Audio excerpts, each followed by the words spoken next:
નમસ્કાર, સ્વાગત છે દરેક મિત્રોનું અમારી ચેનલ લાઈફ સાયન્સ વિથ પ્રોફેસરમાં. આજે આપણે જોઈશું મોર્ફોલોજી ઓફ ફ્લાવરિંગ પ્લાન્ટ્સ એટલે કે સપુષ્પી વનસ્પતિની બાહ્યાકાર વિદ્યા. જૂના સિલેબસ પ્રમાણે જોવા જઈએ તો આ ચેપ્ટર ટોટલ બે ભાગમાં ડિવાઈડ હતું, બાહ્યાકાર વિદ્યા નંબર 1 અને બાહ્યાકાર વિદ્યા નંબર 2. તમારે એનસીઈઆરટી ના સિલેબસ બંનેને કમ્બાઈન કરી એક જ વત્તા એમાં શોર્ટ વર્ણન સાથે ખૂબ જ ટૂંકું ચેપ્ટર બનાવી નાખ્યું છે. નોર્મલ રીતે જોવા જઈએ તો તમારે નીટમાં આ જ પૂછાવાનું છે, પણ જ્યારે તમે બાહ્યાકાર વિદ્યાનો અભ્યાસ કરતા હોય તો થોડું આને ડિટેલમાં જોવું જરૂરી છે. તો બાહ્યાકાર વિદ્યાની વાત કરવામાં આવે સપુષ્પી વનસ્પતિની અંદર, તો આપણે આજે જોવાનું છે મૂળ, પ્રકાંડ અને પર્ણ. મૂળ, પ્રકાંડ અને પર્ણનું સ્ટ્રક્ચર સમજવાનું છે. એ સિવાય પુષ્પો, પુષ્પો હોય તો તમારે ફળ વિશે પણ સમજવું પડે વત્તા બીજ વિશે પણ સમજવું પડે. તો સૌપ્રથમ પહેલી આપણે શરૂઆત કરીએ કે સ્ટાર્ટિંગ કોનાથી કરવાનું છે. તો સ્ટાર્ટિંગ આપણે કરવાનું છે સૌપ્રથમ પહેલી વાત કરવામાં આવે તો એના મૂળથી શરૂઆત કરવાની છે. કોનાથી શરૂઆત કરવાની છે? એના મૂળથી શરૂઆત કરવાની છે. પણ એ પહેલા તમારે અમુક વસ્તુને સમજી લેવાનું છે. દાખલા તરીકે કોઈ આ વનસ્પતિ છે, ઉપરની તરફ આ રીતે સ્ટ્રક્ચર થોડું બનાવવાનું ટ્રાય કરીએ આપણે. કોઈ આ વનસ્પતિ છે, તો આ વનસ્પતિની અંદરથી અલગ અલગ શાખાઓનું નિર્માણ થતું હશે,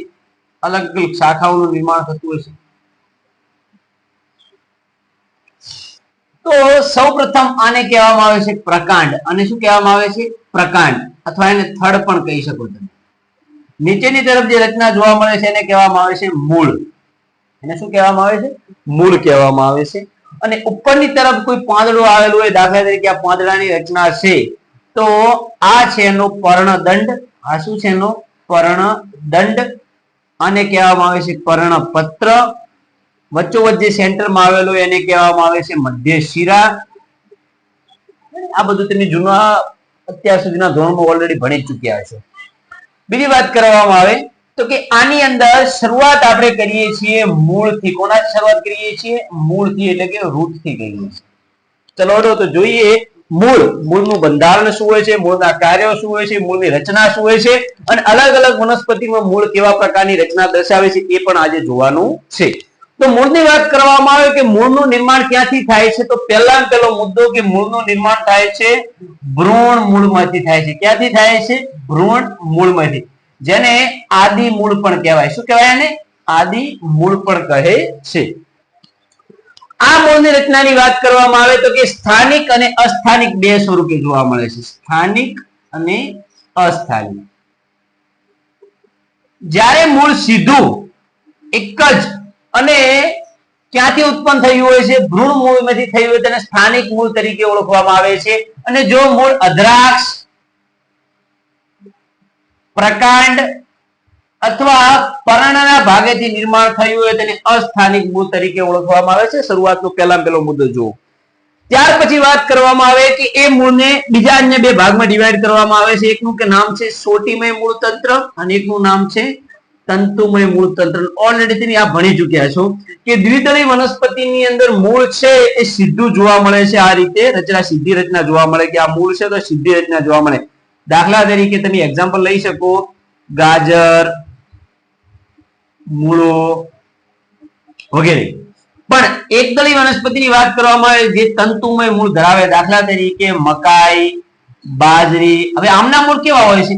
તો કે ઉપરની તરફ એક નાનો ભાગ આવેલો છે આ રીતે, અને ત્યાર પછી ઘણા બધા તાંતણા જોવા મળે છે. આ રીતે શું જોવા મળે છે? ઘણા બધા તાંતણા જોવા મળે છે. તો આવા પ્રકારના પણ મૂળ જોવા મળે છે. અને સીધું મૂળ ડાયરેક્ટ કેવું જોવા મળે છે? સોટીમય મૂળ જોવા મળે. દાખલા તરીકે એની અંદર એક્ઝામ્પલ તમે લઈ શકો ચણા, મગ, મઠ વગેરે વગેરે. આગળ વાત કરવામાં આવે કે મૂળની રચના કેવી છે, તો કે મૂળને જો કહેવું હોય તો આપણે મૂળને કહી શકીએ ધન ભૂવર્તી. શું કહેવાય એને? ધન ભૂવર્તી.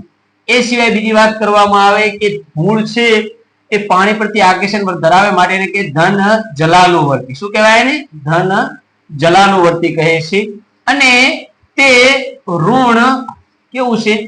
તો કે તે આકાશ તરફ ઋણ સ્ટ્રક્ચર ધરાવે, કારણ કે એ એનું મોઢું ક્યાં હોય છે? હંમેશા જમીન તરફ જ જોવા મળે છે. ક્યાં જોવા મળે છે? જમીન તરફ જ જોવા મળે છે.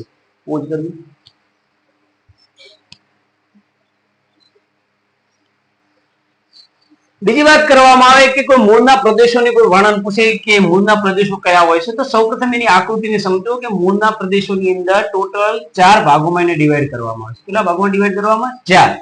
સૌથી નીચે તરફનો પ્રદેશ હોય જેને કહેવામાં આવે છે મૂળ ટોપી. ટોપીને તો ઓલરેડી ખબર જ પડે છે આપણને, એક ટોપી જેવી રચના જેને શું કહેવામાં આવે છે? મૂળ ટોપી કહે છે.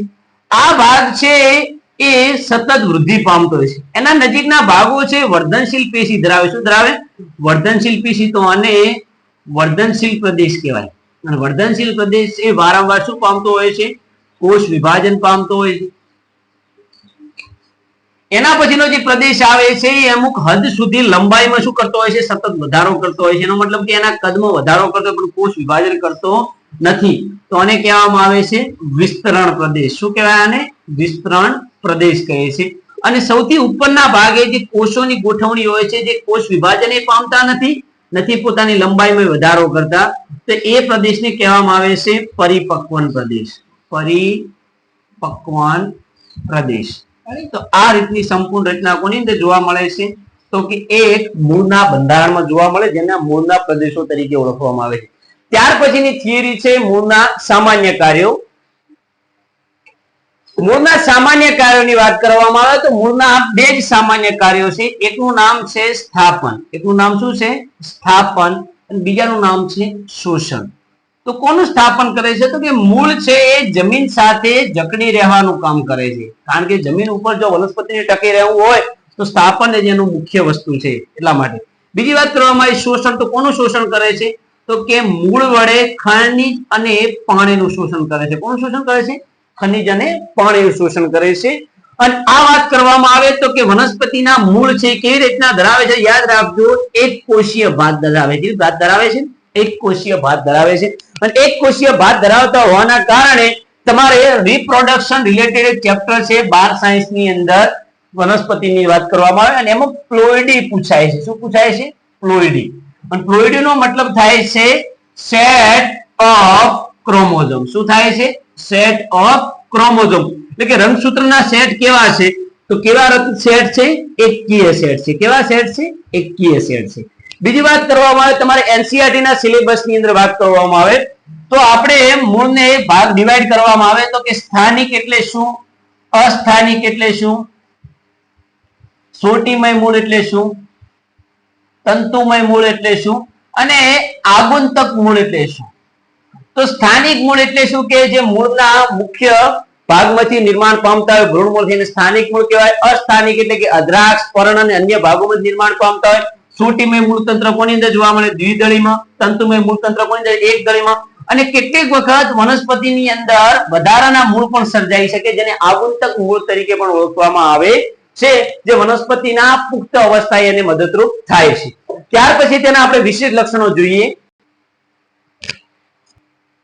તો બોલે શું કરવા છે? પણ વિશેષ રૂપાંતરોની વાત કરવામાં આવે મોર્ફોલોજી ઓફ ફ્લાવરિંગ પ્લાન્ટ્સ ની અંદર તો ખોરાક સંગ્રહને બાબતે વાત કરવામાં આવે કે મૂળમાં કેટલાક ભાગો ખોરાકનો સંગ્રહ કરે છે, જેને સોટીમય મૂળ અને અસ્થાનિક તંતુ મૂળ બંને સ્વરૂપે કરે છે. વાત કરવામાં આવે તો કે ગાજરની અંદર મૂળનો આકાર કેવો બને છે? શંકુ આકાર સોટી મૂળ, જેને કોનિકલ ટેપરૂટ કહેવામાં આવે છે. અને એ રીતે તે ખોરાકનો સંગ્રહ કરે છે. મૂળાની વાત કરવામાં આવે તો કે મૂળાનો આકાર થોડોક ત્રાટાકાર બને, જેને ફુસીફોર્મ કહેવામાં આવે છે. અને બીટની અંદર શરૂઆતમાં ગોળાકાર ને ત્યાર પછી એને અચાનક દોરી જેવો આકાર બનાવે છે. તેને શું કહેવાય? ભ્રમરાકાર સોટી મૂળ અથવા નેપી ફોર્મ તરીકે ઓળખવામાં આવે છે. બીજી વાત કરવામાં આવે અસ્થાનિક મૂળની અંદર તો કે અસ્થાનિક મૂળ છે જેમને સરંદ સાકંદ મૂળ અથવા બટાકા જેવા મૂળ તરીકે ઓળખવામાં આવે છે, જેની અંદર સક્રિય આવે, જેને સરંદ સાકંદ મૂળ કહેવામાં આવે. પણ શતાવરી અને ડાહલિયા જેવી વનસ્પતિમાં તે ગુચ્છાદાર સ્વરૂપે જોવા મળે, જેને ફેસિક્યુલેટેડ ટ્યુબરોઝમ રૂટ તરીકે ઓળખવામાં આવે છે. તો આ હતા મૂળના ખોરાક સંગ્રહની બાબતો. ત્યાર પછી બીજું અન્ય લક્ષણ જોઈએ. અન્ય વિશેષ લક્ષણની વાત કરવામાં આવે તો કે પહેલું છે યાંત્રિક આધાર. તો કે યાંત્રિક આધાર એટલે કે મિકેનિકલ સપોર્ટ. તો કે મૂળ ઓલરેડી મિકેનિકલ સપોર્ટ તો આપે જ છે, પણ અમુક મૂળ છે વિશિષ્ટતા દર્શાવે. એક્ઝામ્પલ તરીકે અવલંબન મૂળ જેને સ્ટિલ્ટ રૂટ કહેવાય. હવે અવલંબન મૂળ એટલે શું કે અમુક એવો વિસ્તાર હોય, દાખલા તરીકે છીછરો પાણી વાળો વિસ્તાર હોય તો અહીંયા નોર્મલ વનસ્પતિના મૂળ તો વિકાસ પામે, દાખલા તરીકે નોર્મલ મૂળ તો પામે, પણ વધારાની આ ગાંઠો હોય ને ગાંઠોમાંથી એક્સ્ટ્રા કેવા હોય અસ્થાનિક મૂળનો વિકાસ પામે છે, જે મૂળ એને યાંત્રિક આધાર આપવાનું કામ કરે છે. જે નજીકની ગાંઠમાંથી નિર્માણ પામે છે, અસ્થાનિક હોય છે, ત્રાંસા જોવા મળે છે, જેમને વધારાના મૂળ તરીકે પણ ઓળખવામાં આવે. આના એક્ઝામ્પલ ની વાત કરવામાં આવે તો કે મકાઈ અને કેવડો. તો મકાઈને તમે સાઈડ રીતે જોઈ શકો, મકાઈ એવી રીતે ઊભી હોય ને તો પ્રકાંડમાંથી જે ગાંઠો હોય છે એવી રીતે આમાંથી મૂળ વિકસે છે, જેને આંતરિક આધાર આપવાનું કામ પડે. એ સિવાય આપણે જુવારની અંદર પણ આ એક્ઝામ્પલ સાઈડ રીતે જોઈ શકીએ છીએ. એ સિવાય સ્તંભ મૂળની વાત કરવામાં આવે તો કે વડ જેવી વનસ્પતિની અંદર વડ જ્યારે મોટું થઈ જાય તો વડ જેવી વનસ્પતિની ઉપરની શાખાઓમાંથી આ રીતે શું થાય છે, મૂળોનું નિર્માણ થાય છે. અને જમીન પર ચોંટી અને મૂળનું કદ વધારવામાં તથા તેનો આકાર વધારવામાં અથવા તેનું સ્ટ્રક્ચર વધારવામાં ખૂબ જ સારી રીતે મદદરૂપ થાય છે, જેને યાંત્રિક આધાર જ પૂરો પાડે છે. ત્યાર પછી અન્ય વિશેષ રૂપાંતર જોઈએ.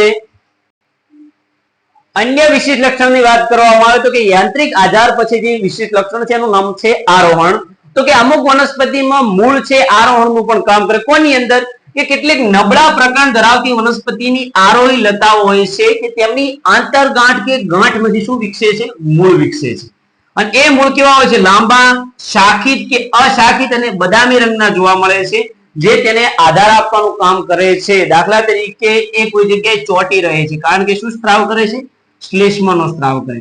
શ્લેષ્મનો સ્ત્રાવ કરે માટે તેને શ્લેષ્મી મૂળ અથવા આરોહી મૂળ તરીકે ઓળખવામાં આવે છે.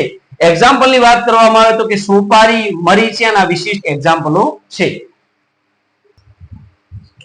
નોર્મલ રીતે જોવા જઈએ તો કે વનસ્પતિ છે પ્રકાશ સંશ્લેષણ તો કરે છે, પણ અમુક વનસ્પતિઓની અંદર પ્રકાશ સંશ્લેષણ માટે પાંદડા કેવા હોય છે, અલ્પિત, નાના અને ઓછા જોવા મળે છે. તો એવી વનસ્પતિઓ શું કરે છે, તો એક્ઝામ્પલ આપ્યું છે ગળો, કે જેના મૂળ છે એ ઉપર પ્રકાંડ પરથી આ રીતે દોરી જેમ તમે લટકતા જોવા મળે છે. કદાચ તમે ગળાની વનસ્પતિ જોઈ હોય તો આવી રીતે નીચે લટકતા જોવા મળે છે, જે લાંબા દોરી જેવા હોય છે, પાતળા હોય છે અને લીસા હોય છે. તેમને પરિપાટી અથવા એસિમિલેટરી રૂટ તરીકે પણ ઓળખવામાં આવે છે, જે તેને વધારાનું એક્સ્ટ્રા પ્રકાશ સંશ્લેષણ કરવામાં મદદરૂપ થાય છે.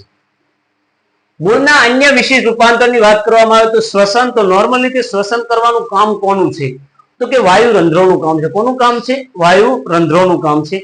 પણ વનસ્પતિની વાત કરવામાં આવે તો કે વનસ્પતિમાં શ્વસનની વાત કરવામાં આવે તો કે કેટલીક વનસ્પતિ છે કે જેમને પૂરતો O2 મળતો નથી. તો કે જે ખારા વિસ્તારમાં જળતર મૂળ અને ખારા પાણીના વિસ્તારોમાં વનસ્પતિના નોર્મલ મૂળો તો જોવા મળે છે, પણ એ સિવાય હવાઈ મૂળો આવી રીતે વિકસાવે છે બહારની સાઈડ. અને એ મૂળો કેવા હોય છે બેટા, તો કે ઋણ ભૂવર્તી. કેવા હોય, ઋણ ભૂવર્તી કારણ કે જમીનમાં જતા નથી અને ધન પ્રકાશાનુવર્તી હોય છે. કેવા હોય છે, ઋણ ભૂવર્તી અને ધન પ્રકાશાનુવર્તી હોય છે. તેઓ પોચા, લાંબા અને હવાદાર છિદ્રો વાળા, જેની મદદથી સરળતાથી અમને શું મળી રહે, ઓક્સિજન મળી રહે અને શાખિત કે અશાખિત સ્વરૂપે જોવા મળે છે. તેમને શ્વસન મૂળ તરીકે પણ ઓળખવામાં આવે છે. આ ખાસ કરીને મેંગ્રુવ વનસ્પતિ કે જે દરિયા કિનારે જોવા મળે એમની અંદર આ વિશેષ લક્ષણ હોય છે. એક્ઝામ્પલ ની વાત કરવામાં આવે કે તિવાર, રાઇઝોફોરા, એવિસિનિયા, જ્યુસિકા, તેના વિશિષ્ટ અમુક એક્ઝામ્પલો છે. અન્ય લક્ષણની વાત કરવામાં આવે તો કે ભેજ શોષણ. તો કે ઓર્કિડ જેવી વનસ્પતિ છે કે જે પરરોહી તરીકે એના ઉપર વસવાટ કરે છે. પરરોહી તરીકે કઈ રીતે, કે ખાલી વસવાટ જ કરે છે, પાણી, ક્ષાર કે ખોરાક મેળવતા નથી. બીજી વાત કરવામાં કે આ વનસ્પતિનો કોઈ ભૂમિ સંપર્ક પણ જોવા મળતો નથી. તો આ વનસ્પતિ કરે છે શું, કે પોતે લટકતા મૂળ વિકસાવે છે કે છિદ્રલ હોય, જાડા હોય, લાંબા હોય અને કેવા હોય છે, લીલાશ પડતા. અને તેઓની અંદર આ મૂળની અંદર વેલામન પેશી આવેલી હોય છે. તો એનું બંધારણ આ ટાઈપનું જોવા મળે છે કે 3 સ્તરોમાં ડિવાઈડ હોય છે અને સૌથી બહારનો ભાગ છે કેવો હોય છે, વેલામન પેશીનો બનેલો હોય છે.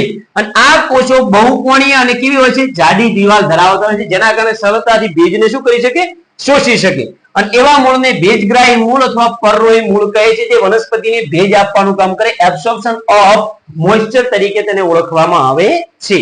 તો અન્ય વિશિષ્ટ લક્ષણ જોઈએ કે જે વિશેષ લક્ષણ એ છે કે એનું નામ છે પરોપજીવન એટલે કે પેરાસિટિઝમ. તો કે અમુક મૂળ છે એ પરોપજીવનનું પણ કામ કરે. એક્ઝામ્પલ તરીકે અમરવેલ છે કે તેના મૂળ છે હરિતદ્રવ્ય વિહીન હોય, પાંદડા પણ ધરાવતા નથી, સંપૂર્ણ રીતે પીળા અને એમના મૂળ છે ચૂસક મૂળનું કામ કરે. કેમ, કારણ કે તે પાણી, ક્ષાર અને ખોરાક આ બધી વસ્તુ છે એ પોતાના જે હોય છે હોસ્ટ કે જેના ઉપર જે પરોપજીવી ગુજારે એના ઉપર આધાર રાખે. એક્ઝામ્પલ તરીકે રજકો. તો તમે રજકા ઉપર પીળા રંગની જે વેલ જોવો છે એ વેલને શું કહેવામાં આવે છે? અમરવેલ કહેવામાં આવે છે. તે સંપૂર્ણ પરોપજીવી છે. કેવી પરોપજીવી છે? સંપૂર્ણ પરોપજીવી. એનો મતલબ કે વસવાટ એ કરવાનું ને બધું એના ઉપરથી મેળવવાનું. એવી રીતે વાત કરવામાં આવે વાંદો કે જે ખાલી પાણી અને ક્ષાર જ મેળવે, પાણી અને ક્ષાર મેળવે, ખોરાક જાતે બનાવે, માટે વંદાને અપૂર્ણ પરોપજીવી કહેવાય. શું કહેવાય એને? અપૂર્ણ પરોપજીવી. અને વંદો કોના ઉપર જોવા મળે? તો વંદો જોવા મળે છે આંબા ઉપર જોવા મળે. કોના ઉપર જોવા મળે છે? આંબા ઉપર જોવા મળે છે. અને એ સિવાય અન્ય એક્ઝામ્પલ ની વાત કરવામાં કે ડેન્ડ્રોફ થી પણ આનું એક્ઝામ્પલ છે. અન્ય એક વિશેષ લક્ષણની વાત કરવામાં આવે કે જેનું નામ છે સહજીવન. હવે સહજીવન એટલે શું? તો કે શિંબી કુળની વનસ્પતિ, શિંબી કુળની વનસ્પતિ જેને કઠોળ વર્ગની વનસ્પતિ કહેવામાં આવે છે, એ મૂળની વનસ્પતિ મૂળ ગંડિકાનું નિર્માણ કરે. શાનું નિર્માણ કરે? મૂળ ગંડિકાનું. એનો મતલબ કે નીચેની તરફ જો આ મૂળ છે તો એક ગાંઠનું નિર્માણ કરે જેને મૂળ ગંડિકા કહે છે. અને એ ગંડિકાની અંદર રાઇઝોબિયમ નામના બેક્ટેરિયા રહે છે. કયા બેક્ટેરિયા રહે છે? Rhizobium bacteria. અને એ રાઇઝોબિયમ બેક્ટેરિયા એન્ટોના સ્થાપન માટે જવાબદાર છે. માટે તે બેક્ટેરિયા મૂળને નાઇટ્રોજન વાળું ખાતર આપે છે, જ્યારે મૂળ એને બદલામાં શું આપે છે? ખોરાક આપે છે. તો આ પ્રકારનું જીવન છે અને સહજીવન તરીકે ઓળખવામાં આવે. જેને શા તરીકે ઓળખવામાં આવે? સહજીવન અથવા સિમ્બાયોસિસ તરીકે પણ ઓળખવામાં આવે. સિમ્બાયોસિસ. અને આવા બેક્ટેરિયાને સિમ્બાયોટિક બેક્ટેરિયા તરીકે પણ ઓળખવામાં આવે છે. અને એ સિવાય એક વિશેષ લક્ષણની વાત કરવામાં આવે વાનસ્પતિક પ્રજનન. તો તમે નોર્મલ રીતે શક્કરિયાને જોયું જશે કે શક્કરિયાને જ્યારે તમે એના મૂળને વાવવામાં આવે તો સરળતાથી એની અંદરથી એક શાનું નિર્માણ થાય છે? તો કે અન્ય છોડ અથવા વનસ્પતિનું નિર્માણ થાય છે. તો કે વાનસ્પતિક પ્રજનન સાથે પણ તે સંકળાયેલા છે. તો આમ આ હતા મૂળના વિશિષ્ટ લક્ષણો અને રૂપાંતરો.